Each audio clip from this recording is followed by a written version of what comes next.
Hello, everybody. We are here with But First Football. I am Kim Beal, your First Lady of Football fandom and fashion, and I am here with my very dear friend and our resident football phenom, Vaughn Parker, 11-year veteran of the NFL and the knower of all things football. And we are here newly up and running on all of our various social media platforms. So if you are so inclined, please check us out on Instagram, Facebook, YouTube, yada, yada. Give us a like, a follow, and a subscribe, and all those podcast terms that you all know and love. So, there, I got all that out. It's like that disclaimer when you hear people talk really fast. That's how I just felt.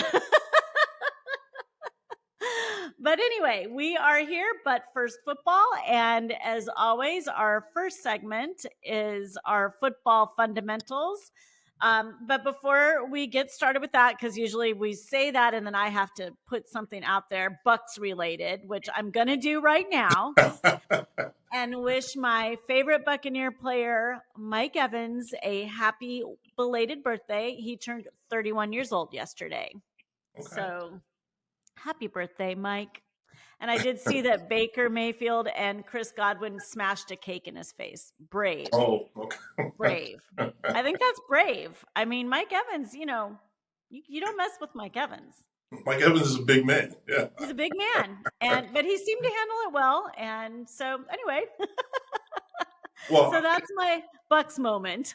it speaks to their chemistry, though. So that's the important Yes, that's what I thought. I thought it was a good thing, thing. So let's go into our football fundamentals segment. And you and I both heard some things that Tom Brady had to say this week, Yeah. and it jarred some thoughts for you. So what are your thoughts on Mr. Brady's comments this week? So I heard the interview that he gave, and he was speaking specifically about the quarterbacks and quarterback development and how he's not so crazy about the way quarterbacks are developed in terms of getting thrown into the fire directly. And, he spoke to some of the bigger issues, how it relates to their draft position, just teams generally speaking, not being quite as patient. And so he spoke a little bit about his development, and it struck a chord with me just because I had a similar development. He went to Michigan, I went to UCLA, but who at the time both ran pro style offenses. And so I redshirted, and then I became the starter, but I grew within an offense that was running an offense similar in style and play selection to what they did in the pros.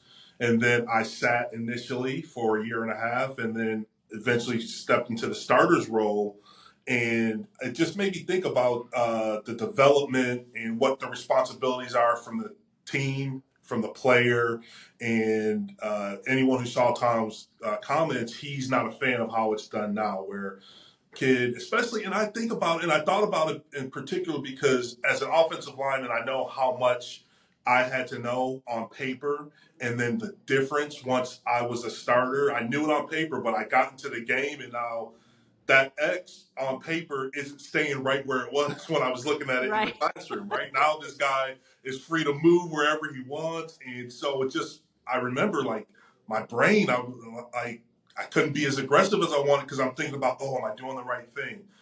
And the amount of information that a quarterback has to process in terms of knowing what the O line does, what the running backs do, what everyone does, it's a lot to ask for a rookie, especially coming from so many rookies nowadays. The systems, and Tom spoke to this about how everything is kind of dumbed down to a certain degree because you want him to play earlier. Because I think it would be almost impossible. You'd have to have a very, very oddly intelligent guy to be able to take a whole playbook day one and just run it and not have any issues and not have it, because what you don't want it to do is slow down your play. And if you're thinking, you're not playing, and that causes issues because the advantage you're looking for is a split second. So if a guy's thinking for that split second instead of reacting to what he sees, anticipating what he sees, then yeah, it can put you behind. And so I see what he means in that. I guess I disagree in this way that there's all different ways to bring a player along. I think I agree with them in that yes, it's difficult because of the physical nature. You're going from playing with young men to men with mortgages and families, and that's a different animal, right? It just Yeah. is. They're more mature in terms of their bodies, how they take care of their bodies. And you put that guy in that situation, he's expected to perform. He's got the hopes and dreams of a whole fandom, a whole organization, the coaches.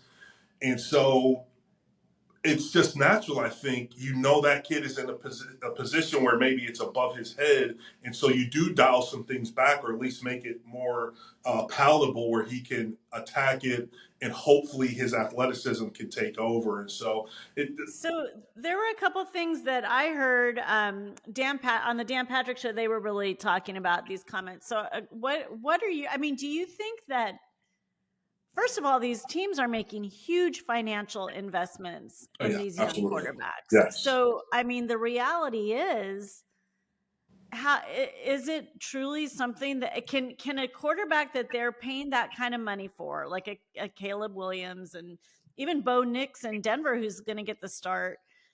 How do you afford to let them sit on the bench and learn for a year? Like that Brady had that opportunity. I mean, is it financial? That's got to be a big part of it. That's definitely one of the considerations, right? The owners are putting a big financial outlay, and look, and of course it depends on where does their money come from. I think it kind of informs these decisions, because were they patient in how they made their money off the field? Now they're in Oh, the NFL, they're probably going to have a similar, hey, here's how I did it over there, so I'll just import that. interesting. Yeah, Yeah. import that plan over here. So let's go. Well, it doesn't quite work that way in the NFL, right? And it's got to be, you got to be right. They try to be right. Like we've had the conversation about how the top 10 draft picks, three are going to be solid pros, three are going to be all-star level, maybe even Hall of Fame level, and three probably we're never going to hear from again, right? And Yeah. no matter how much money they put into investigating who these guys are, how their minds work, how they tick, but it's still a crapshoot at the end of the day. Then the numbers will bear that out over the course of the NFL, right? Right. Right. So as much as an organization may want that kid to take the mantle, and that's the other thing too, is because you're not just, that is the most important position. So you have other responsibilities as the starting quarterback in terms of the leadership that's expected of you. Again, leading grown men versus leading young men, right? In terms of being the face of a franchise, so you have to say the right things, you have to do the right things, Hmm. and it's difficult. Like there's a big difference being the face of Oregon football versus being the face of the Denver Broncos, right? It's a much Right. bigger Right. fishbowl. And so everyone doesn't always, we're not all built the same. We're wired differently. So people handle that pressure differently. And so, again, going back to what Tom said, it would be awesome if a guy, look at Aaron Rodgers. I don't know, granted, his talent ultimately would have showed, but would he be the same player had he started right away and not been able to, it was lucky for him. It was Brett Favre, a Hall of Famer, but even if it was someone else who maybe wasn't quite as accomplished, there probably would have been some value in him being able to sit, watch, how do I Right. conduct myself? And that's similar. My similar situation. The guy who played my position was a 15-year vet, Stan Brock. Gave me all the help in the world because he knew, like, that this is the process. They draft your replacement, and you're Yeah. not necessarily, look, are you expected to help? Perhaps some people expect you to, but you certainly don't have to if you don't want to. But lucky for me, he was. In my offensive line, we had veterans at every position who were very instrumental in how I came up, how I was taught, watching them, how they conducted themselves, and just literally what I would, like I said, there's a difference between knowing things on in the classroom versus when you get on the field, things are moving. And my first couple starts, Courtney Hall, who was our center, I think he was in his eighth or ninth year at the time. Brilliant guy, super smart.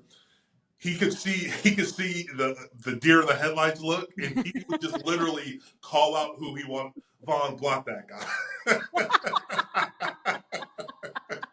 That's awesome. I mean, I hope that all young players get that same kind of experience that you got. I mean, maybe they don't, but I think what you said about Aaron Rodgers having that opportunity to behind Favre, I Yes. think watching Jordan Love this year Hmm. will be interesting to see because he had that opportunity behind Aaron Rodgers and Yes. then, did have a good first year as a starter. But I think, yeah, they paid him, but what's he going to do this year? Did he really have enough of that opportunity to ride behind Aaron Rodgers? And a lot of these guys don't get that opportunity. You're right. I mean, look at the poor kid in Carolina, Bryce Young, I think his name Yeah. is.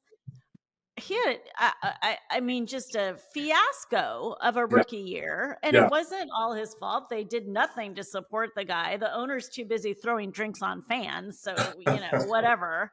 Right. But is he ever really gonna to be? He's probably going to be one of those. I hate to say it, maybe I don't know. I'm not going to say burnout, but he probably won't be one of those Hall of Fame quarterbacks because he was just thrown into the game with Well, no one to watch, no one to follow. in a situation like that, you hope his athleticism, because he's always been successful. I believe he went to Modern Day out here in California, and then when he was at Hmm. Alabama, he was successful. So it's in him. But again, yeah, if you don't have support, like the worst thing that can happen is you think about, what's David Carr? David Carr's older brother when he went to Houston. I think he was the number one David overall Carr, draft. yeah, Derek's Carr, older brother David, Right, yeah, right, yes, he yes. went to Houston, yeah, yep, he was Well, their first quarterback.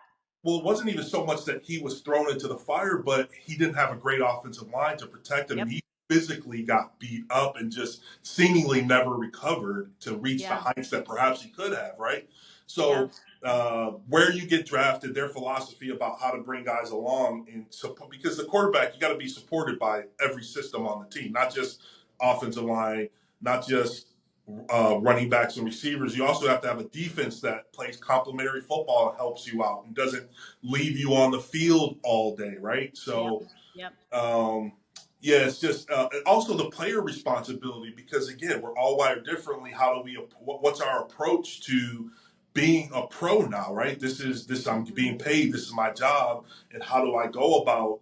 Because yeah, here's the schedule. I'm supposed. Oh, the team meeting is at 9. The offensive meeting is at 9:30, but it takes way more than that because the edge you're looking for is so minute. So okay, I know the team meeting is at 9, but okay, I'm going to show up and watch film on my own from 8 to 9.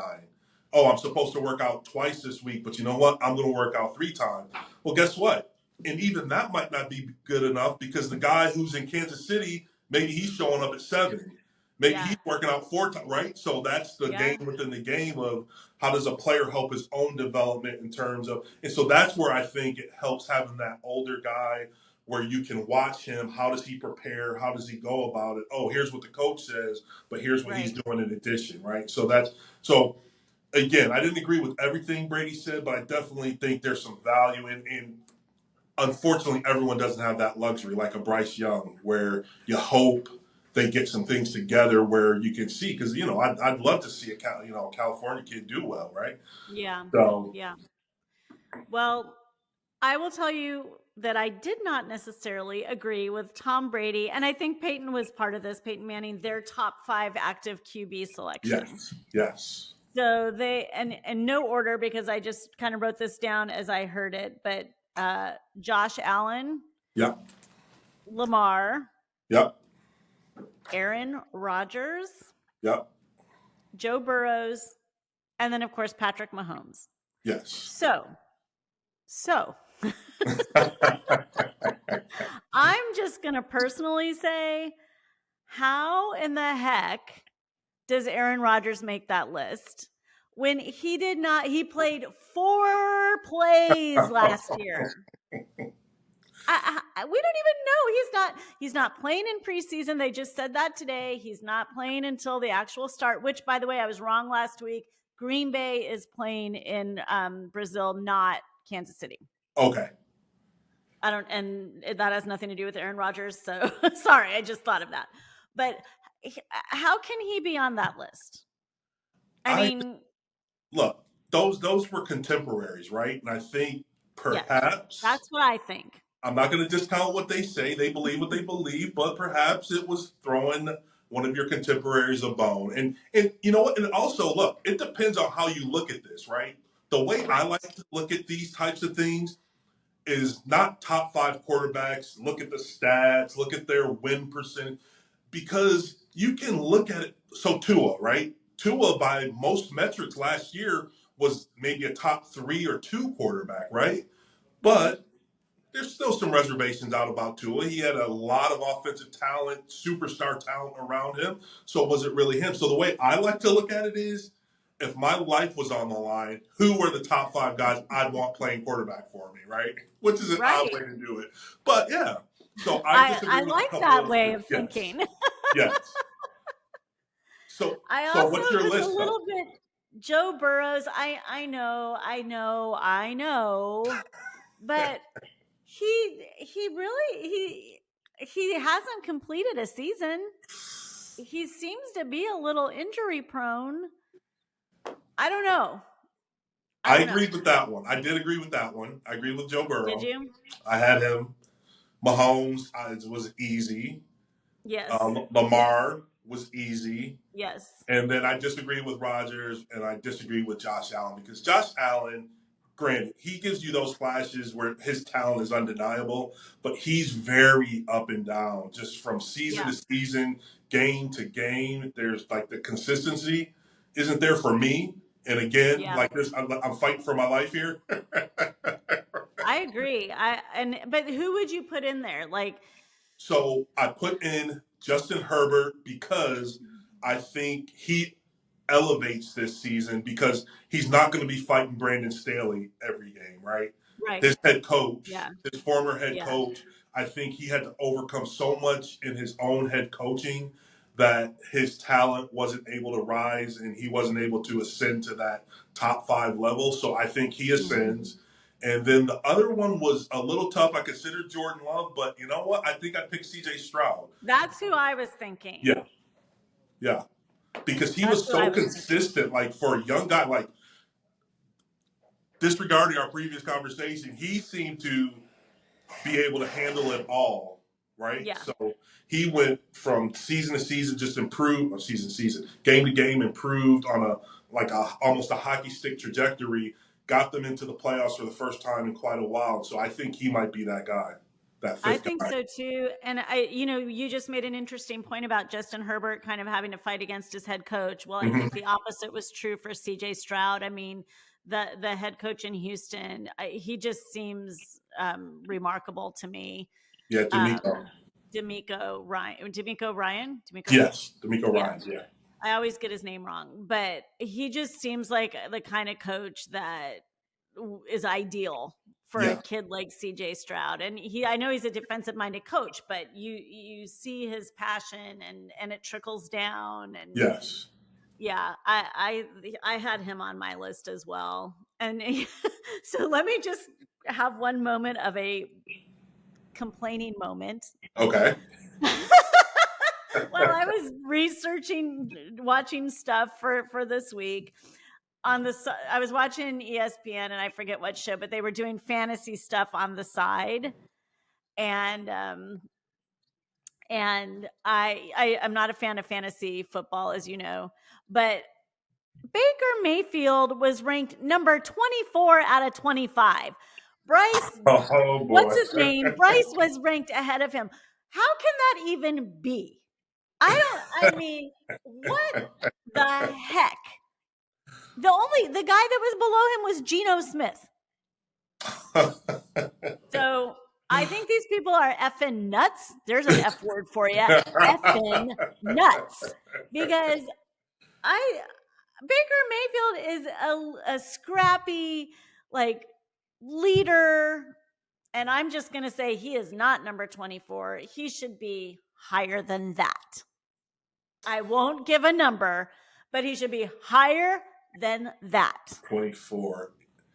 Yeah, I think he's victim of the talent around him. Because look, everyone has their own criteria for what matters in these rankings, and quarterbacks. I think sometimes they take it like, is it because look, is it in a vacuum at how we rate these guys, or does it matter the talent around them? And I think because there is so much, at least receiver talent around him, that sometimes his play is probably going to get discounted. That's my guess.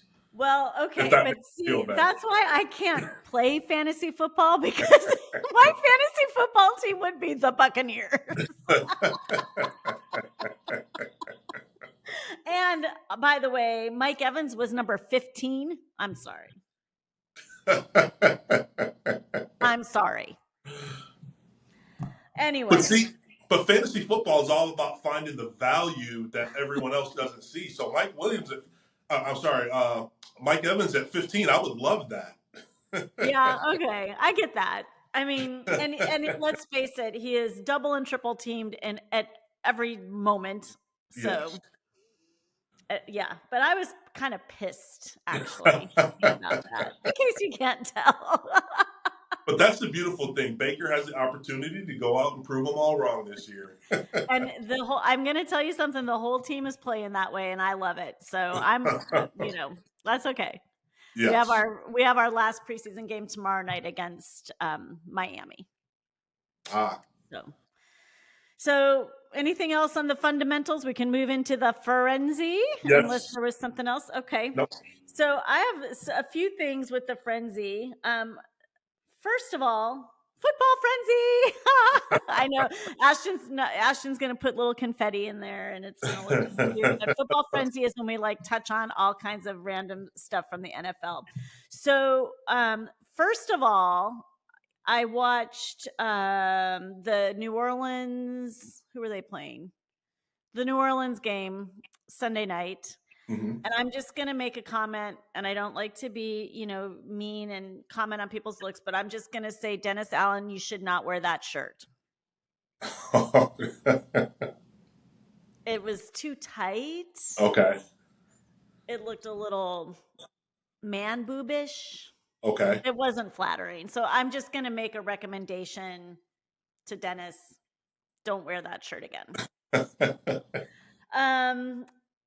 But who I thought was kind of fun to watch was Joshua Dobbs. That guy just comes out of nowhere. So it must have been San Francisco they were playing. Because isn't that where Joshua Dobbs is now? I think so. I'm pretty sure. Okay. But he's really fun to watch, and I know he's like this crazy football journeyman, and he shows up. I mean, how many teams was he on last year? Like 3? Yeah. But he had a good outing that I saw, and he plays with joy, which I love, Yep. and kind of reckless abandon, Yep. which is also fun to watch. And of course, he has nothing to lose, so that I thought that I liked watching him in that game. Who knows if he'll make it? I mean, I think based on what I saw, he probably should make it, but they got another game too, so. But remember, I told you last week, all it takes is one team to be interested, right? Yeah. And he's got to take advantage of that opportunity. And and I think it was 3 or 4 teams last year. If I remember. Yeah. I know he was like Minnesota, I was going to say Carolina, crazy. Yeah. And he just shows up in like these unfurnished apartments or okay. kind of a fun little lifestyle. Okay, and then freaky, like I don't understand Deshaun Watson. Yeah. What the heck?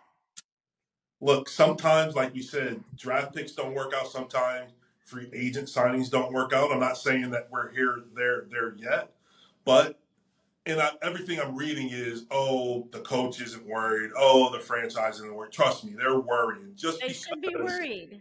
It's one more thing on a long list of things that's keeping him from reaching his potential. Now, they're saying it's a minor injury. They're gonna, it's his throwing arm, if I'm not mistaken. So, you just anytime it's a quarterback's throwing arm, a pitcher's throwing elbow, there's going to be a certain level of concern, and you hope rest takes care of it. But with the amount of money they paid him, guaranteed him, they just haven't really gotten a lot for their investment thus far. And so you want him because as much as sometimes the players want to be able to hit a switch, and you come across the occasional freak who can hit a switch, but for most of the rest of us, it's building that rapport in the off season. It's practicing what I need to do to be successful day in, day out during training camp, and transitioning that into the regular season. So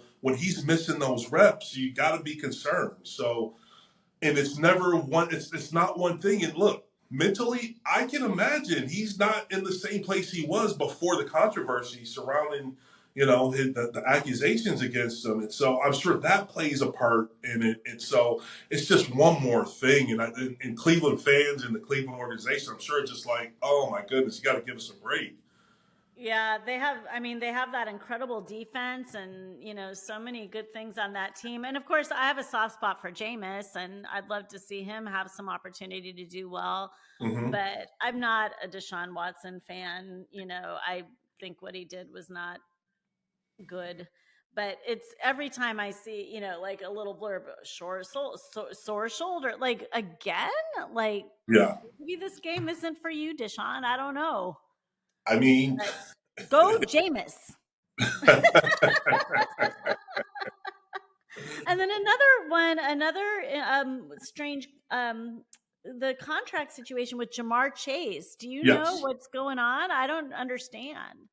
Well, his is interesting because it's almost like a hold in where he's at practices, he's at the Yeah, facility, I read he's even traveling with the team, but he's just not playing until he gets the deal done. So that's probably the good news for their fandom is that, hey, it seems to be amicable and they're probably going to get something done. It's just a matter of when and how soon. I'm sure they're going to want him ready for game one.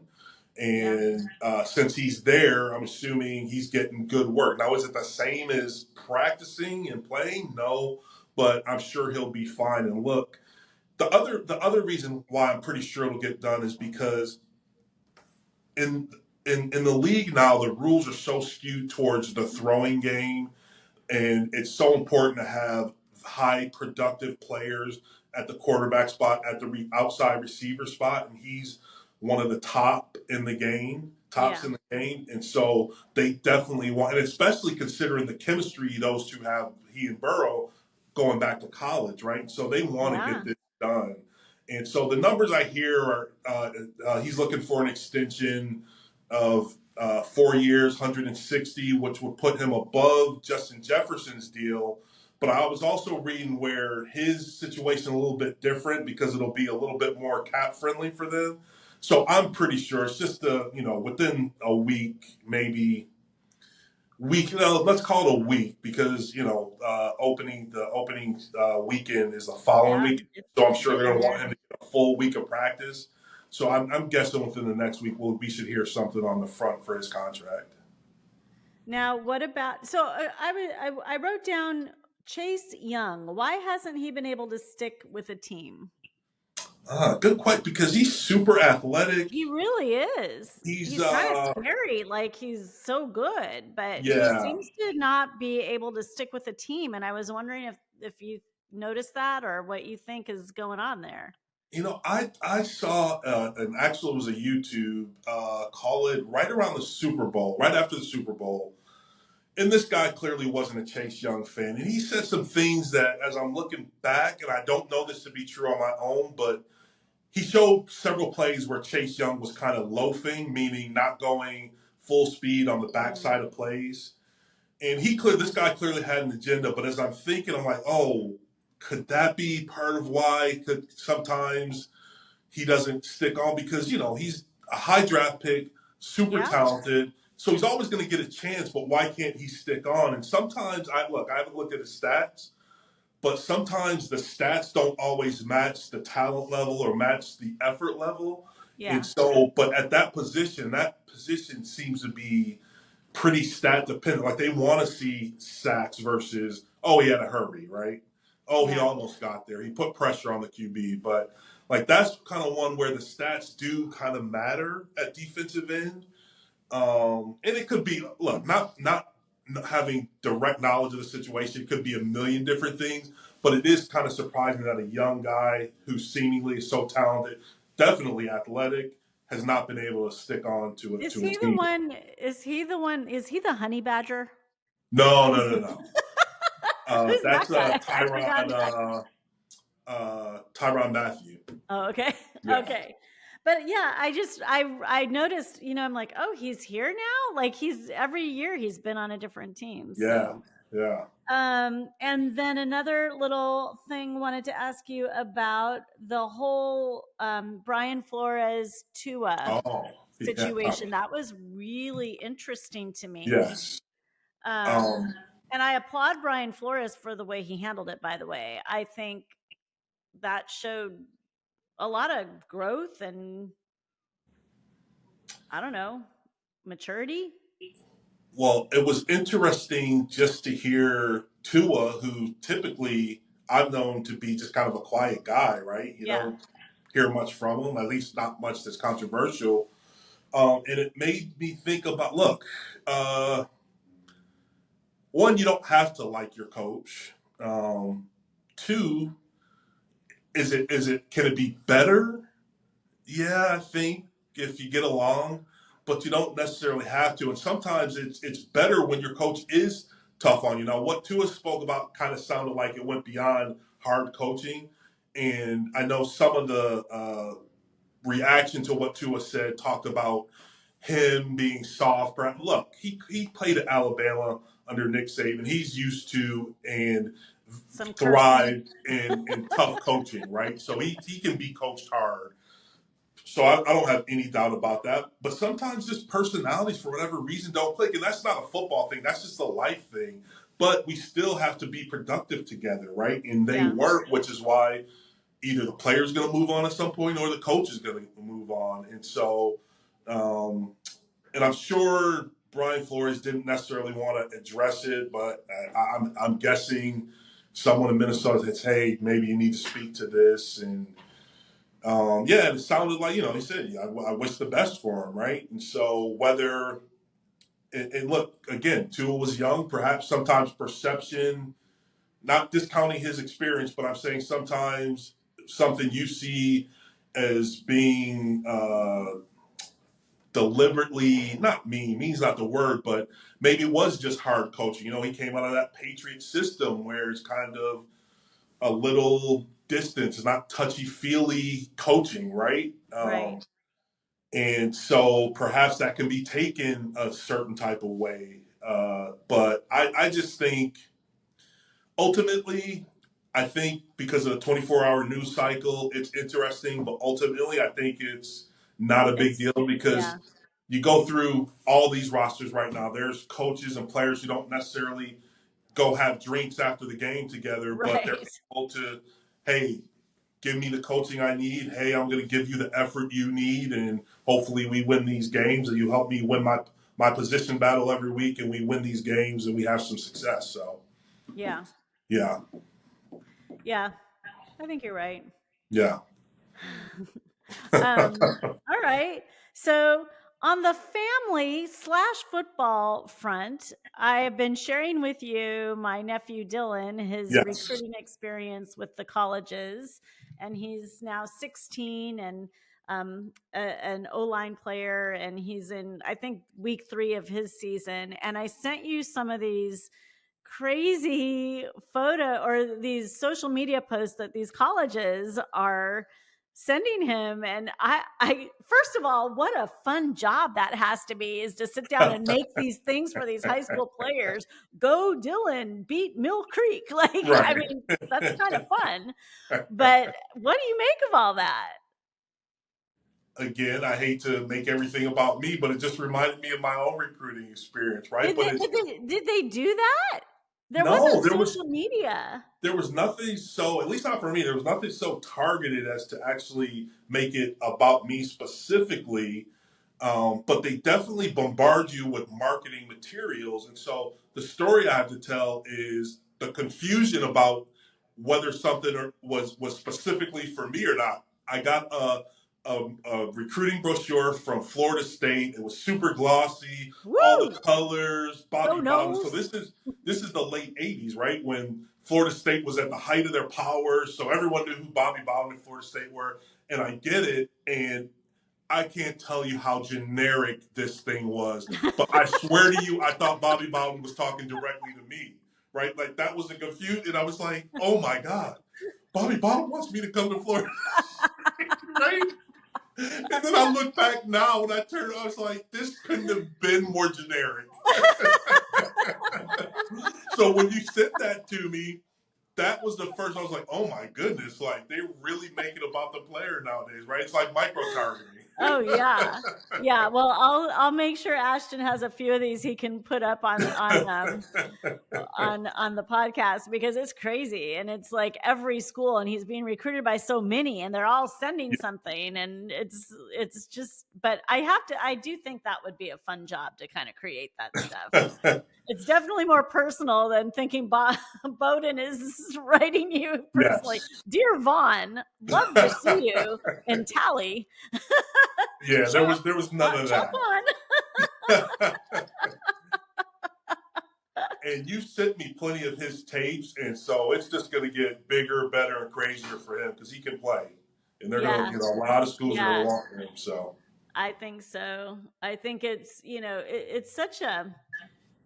It's because he's a junior now. This is the beginning of his junior year. So many things could change though with these programs, and I think that's got to be like the tricky part. And we could probably spend a whole nother podcast on this, but let's just say, what if he goes to Miami, or what if he chooses Miami, but Miami has a crappy year this year and they fire the whole coaching staff, and then what? Well, that's always been a consideration, and thankfully the NC2A has caught up and said, hey, these coaches can move freely. So now the players with the transfer portal can, hey, my coach is leaving. I'm not going to be penalized if I decide to transfer to another school by having to sit out a year. And so, look, I'm going to always come down in most instances in favor of the player, being an advocate for the player and wanting him to have the most rights and ability to make his life better. And so, yeah, it's always made sense to me. If the coach can leave and I've committed and now I'm in year 2, why should I be penalized if I decide, hey, this isn't the situation for me? And it's not to say you're going to go with your coach necessarily. Hey, maybe that happens, maybe it doesn't. But I should at least be able to consider my options without having to sit out a whole year. Right. Okay. Yeah. So that really was a lot of the whole point of the transfer portal, even though now it's just like this Wild West. Yeah. But Kim, you know what? Like anything though, there's going to be winners and there's going to be losers. It's never going to be, and unfortunately, and that's hopefully they get good counsel and say, hey, here's the considerations. You might get in the portal and you might just sit there. There might not be a lot of interest like you think there is. I know you were this type of recruit coming out of high school, but things change. So as long as they have the information before they make the decision, I'm okay with that. With them knowing, hey, maybe it works out, maybe it doesn't. I just think it's better overall if they have that freedom. I agree. Yeah, I agree. So I came up with another F word as I was watching the New Orleans game Sunday night. They were interviewing Derek Carr on the sideline, and they were asking him about some of these young quarterbacks that he's playing with and mentoring. And he said something like, these young quarterbacks, they don't even know the movie Major League, or this guy's never even seen Remember the Titans. And I started laughing because, of course, I talk about that movie Major League all the time. I talked about it last week on the podcast, but it made me think about favorites. So I wanted to know what your favorite football movie is. Okay. Because mine is hands down Remember the Titans. Okay. Hands down. Okay. That doesn't mean yours has to be. No, it's not. Well, it's not. And mine is probably, it goes in a completely different direction. But mine is Wildcats. Do you remember Wildcats? Wildcats. Goldie Hawn? I kind of, and she was the coach? He was the coach, like goes to the inner city school. They don't give her the proper. It's the classic. Uh, the lady who's not from the neighborhood comes and kind of saves the kids type, but it is hilarious. Okay, I'm gonna watch that. I don't remember I don't think I've ever watched that. Yeah, like literally some of the stuff I say today is from that movie. Well, some of the stuff I say today is from Major League and Remember the Titans.